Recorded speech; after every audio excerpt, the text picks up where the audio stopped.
better. I feel better than I sound. Here's a question for you to begin with. What do the films The Wizard of Oz, Toy Story 2, and the live-action Aladdin have in common? Wizard of Oz, Toy Story 2, and live-action Aladdin. Take a moment with your neighbor to try and come up with an answer.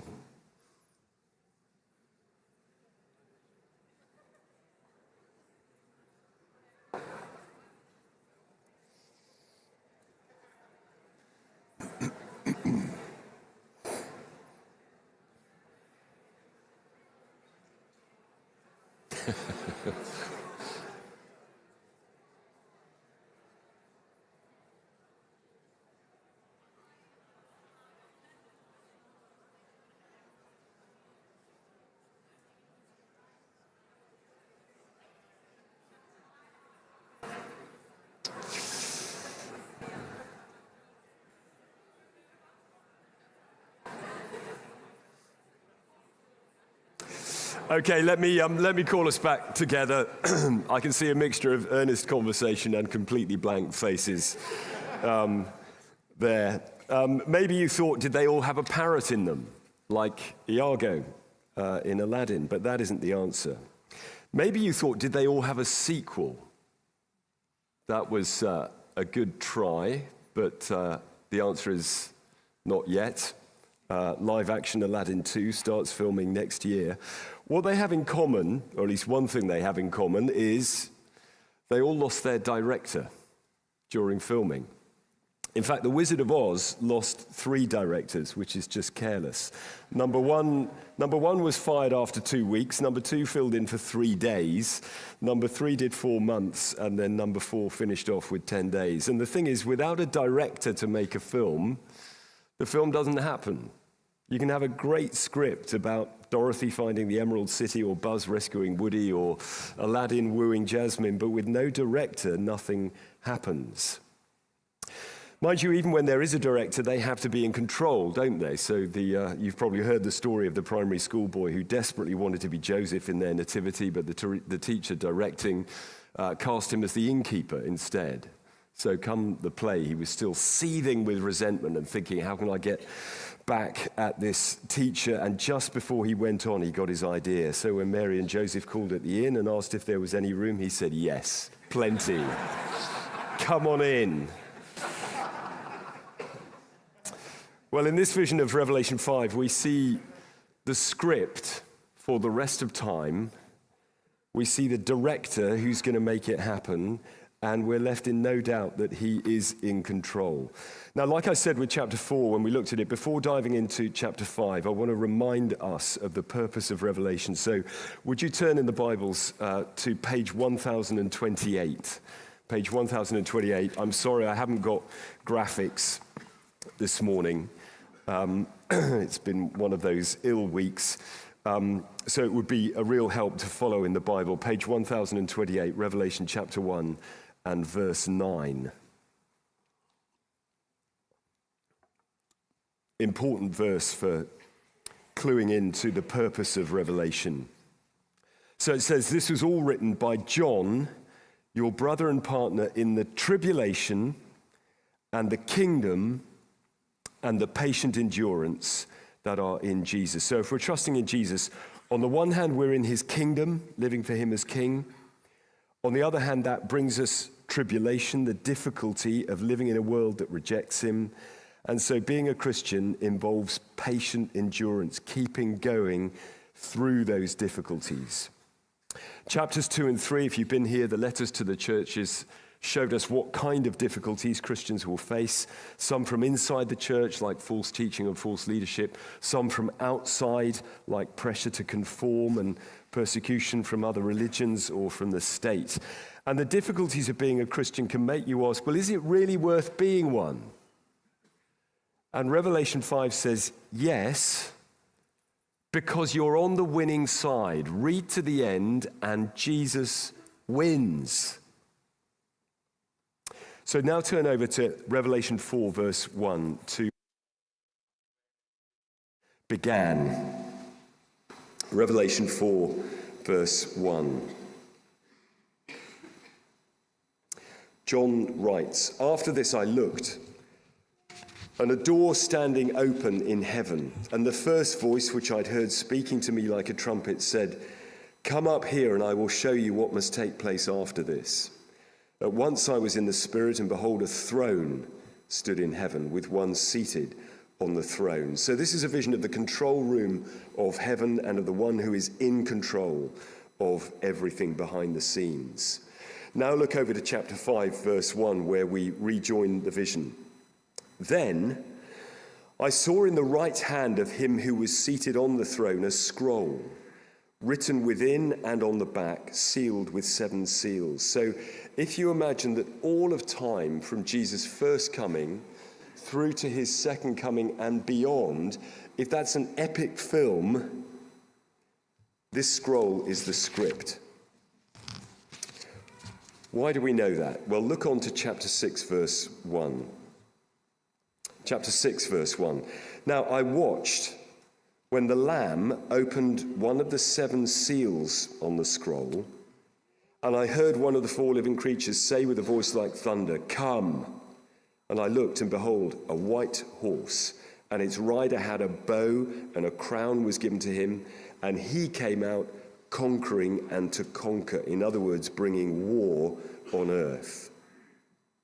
I'm not going to go into all of that, but you can see what's happening. A bit of the scroll is opened, and what that bit says happens down on the ground on earth. And as you read on, bit by bit the scroll is opened, and bit by bit it all happens on earth up to Jesus coming again and beyond. So that's why I'm saying, if you imagine all of the time from Jesus' first coming through to his second coming and beyond, if that is like an epic film, this scroll is the script. Okay, back to chapter 5, verse 1. The scroll is written within and on the back, and that symbolizes that it is a full script of absolutely everything that is going to happen, which God knows because he's going to make it happen. He designs the future. So as our future unfolds, however difficult it is, and it often is, we have the reassurance of knowing that God is still in control. We are still within his plan, but we very often don't have the reassurance of knowing why it's in his plan, why he's allowing it, what good is it doing.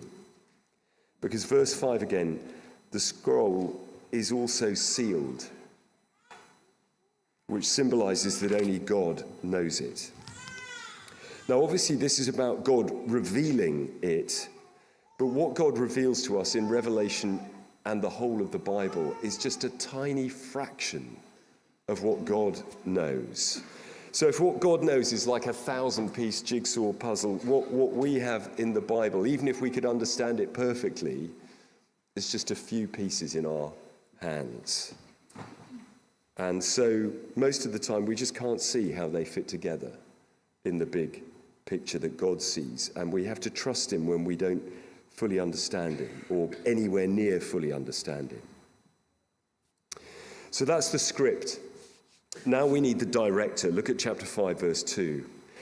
"And I saw a strong angel proclaiming with a loud voice, 'Who is worthy to open the scroll and break its seals?'" So we've seen from chapter 6 that opening the scroll and breaking the seals, that symbolizes being the person who can make the script happen. So the angel is really asking, who is worthy to be the director? Verse 3, "And no one in heaven or on earth or under the earth was able to open the scroll or to look into it. And I began to weep loudly because no one was found worthy to open the scroll or to look into it." Now you might think, come on, John, stop being a crybaby just because your curiosity isn't going to be satisfied. Like when you want to know what's in a book in Waterstones and it's plastic wrapped, you think, blast. John's tears go much deeper than that, because remember The Wizard of Oz and Toy Story 2 and live action Aladdin. You can have a great script, but with no director, what happens? Nothing. And this is the greatest script there is. This is God's script. And what is unique about God's script among all the beliefs and religions of the world is this. It says that because evil had a beginning after God created everything good, evil will have an end. And there is no other script that says that. For example, the script of Eastern religion, Buddhism and Hinduism, it says good and evil have always been around and will always be around. They're part of the great whole, so just get used to it. Or the atheism plus evolution script says there's no such thing as good and evil. There can't be without a personal God. So there are no things that ought to happen or ought not to happen. Things just happen. Get used to it. Cancer, miscarriage, disability, mental illness, aging, death. Get used to it. Your sin, others' sin, everything in the news you've read about this week. Wars, shootings, domestic violence. Get used to it. The Bible's script is the only one that says because evil had a beginning after God's good creation, it will have an end. So turn on to Revelation 21. You probably know these verses, but any excuse to read them is welcome in the world that we live in. Revelation 21, verse 1.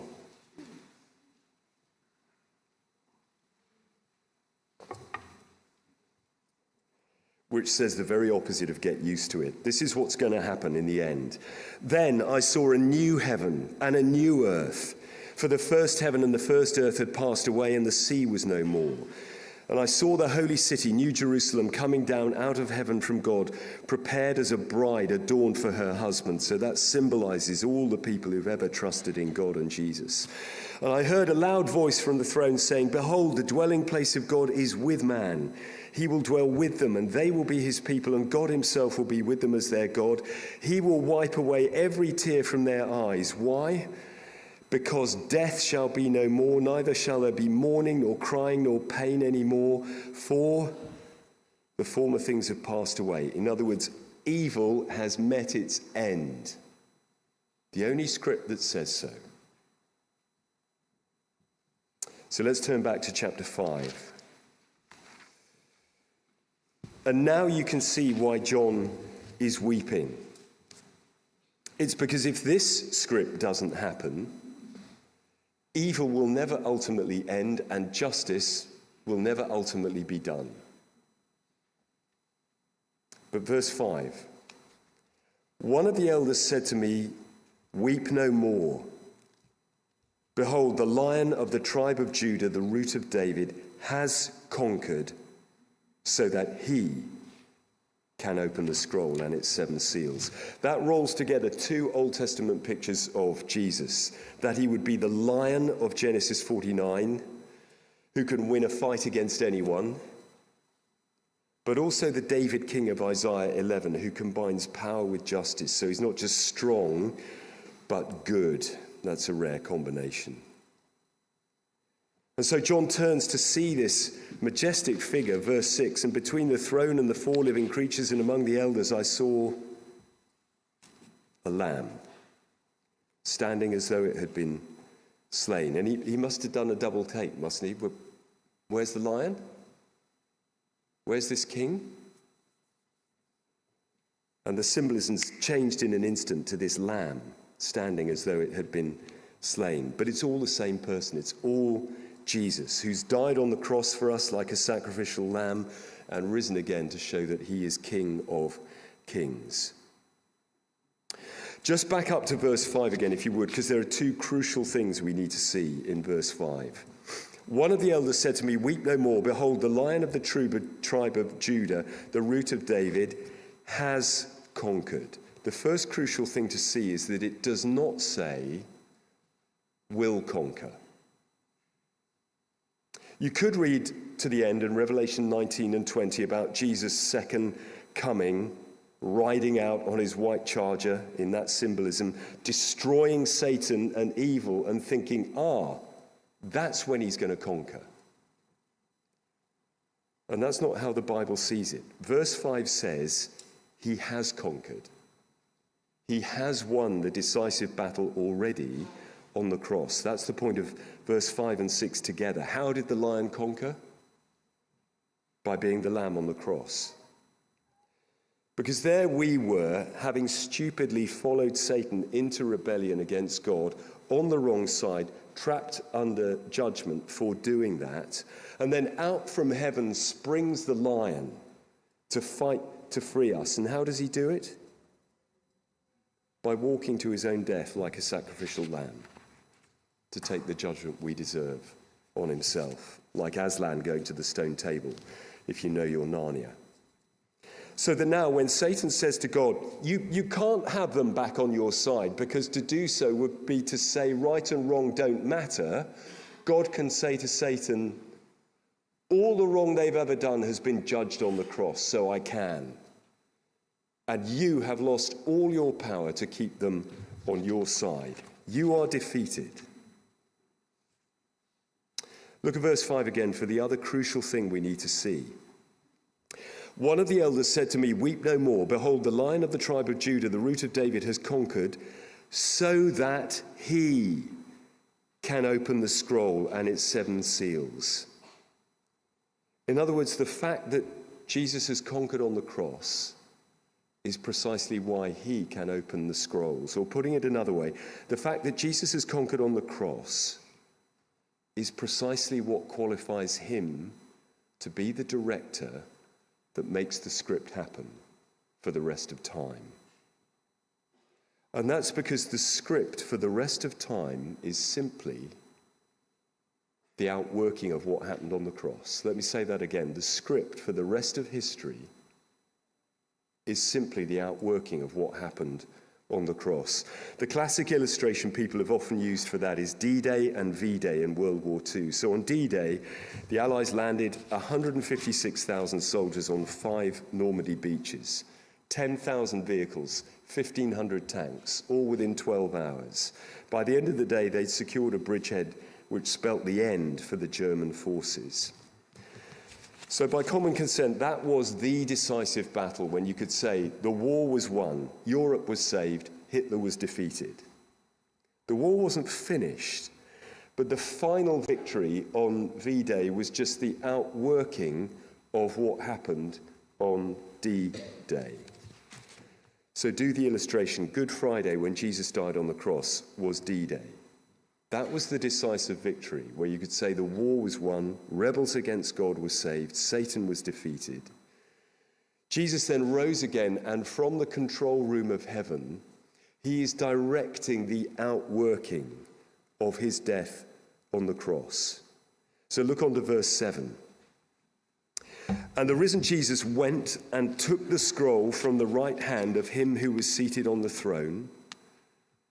That's what his death and resurrection give him the right to do. And when he'd taken the scroll, the 4 living creatures and the 24 elders fell down before the Lamb, each holding a harp and golden bowls full of incense, which are the prayers of the saints. And they sang a new song, saying, worthy are you to take the scroll and to open its seals, to be the director. Why?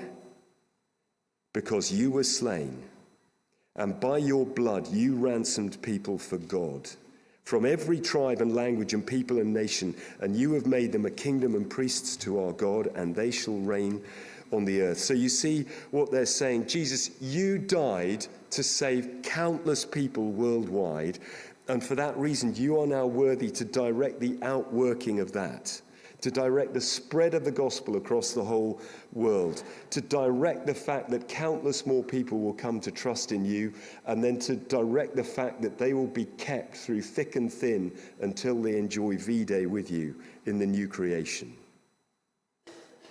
That's the vision. So does the church, at least where we are, look pathetically weak? Is it under pressure? Is it being culturally marginalized? Is it being undermined by false leaders and all the other things we saw in chapters 2 and 3? Yes. Does the gospel look equally weak and as if little or nothing will happen as we share it in our culture? Yes. So should we be pessimistic about the future of the church and the gospel? No. Because Jesus is directing the outworking of his saving work on the cross. and it will bear countless more fruit. Because Jesus did not die for people only to leave them on Satan's side. That is not going to happen. But the cross was an act of judgment as well as salvation. They're two sides of the same coin. For us to be saved, Satan had to be judged, defeated. And if we're trusting in Jesus, Satan has lost his power to trap us unforgiven on his side. He is a defeated enemy, but he's still a present enemy. And just like between D-Day and V-Day, the Allies still face probably the hardest fight of the war, the Battle of Normandy. So this side of Jesus' second coming, Christians are going to face the fight of their lives against all the difficulties we saw in chapter 2 and 3, behind which stands Satan. But this is the thing to get. Jesus is also directing the outworking of his judgment work on the cross. So, for example, we saw in chapters 2 and 3 that Jesus does bring judgment in the present, here and now, on false teachers and false leaders by removing them and removing their churches. We may not like that. We may not think he's doing it as fast as he should do, but he has been doing it throughout history, and he is still doing it. And ultimately, Jesus will bring final judgment in the future so that evil, like the script says, and it's the only script to say it, will have an end. Because just like Jesus didn't die on the cross for countless people only to leave them on Satan's side, Jesus did not die on the cross to defeat Satan and evil only to let them go on indefinitely. That is not going to happen either. But the end is going to finalize the side that each of us is on. And the Bible says that if throughout this life someone has said no to Jesus being king, then with no pleasure at all, in the end, Jesus will have to say no to them being in his kingdom, because you can't belong to a kingdom if you won't recognize the king. Whereas Revelation 5 ends with this wonderful vision of everyone who does. So let me read from verse 11 to finish. Then I looked, and I heard around the throne and the living creatures and the elders the voice of many angels, numbering myriads of myriads and thousands of thousands, saying with a loud voice, "Worthy is the Lamb who was slain, to receive power and wealth and wisdom and might and honor and glory and blessing." And then I heard every creature in heaven and on earth and under the earth and in the sea and all that is in them, saying, "To him who sits on the throne and to the Lamb be blessing and honor and glory and might forever and ever." And the four living creatures said, "Amen." And the elders fell down and worshipped. And the unspoken question is, will you join them? Will you recognize Jesus as the Lamb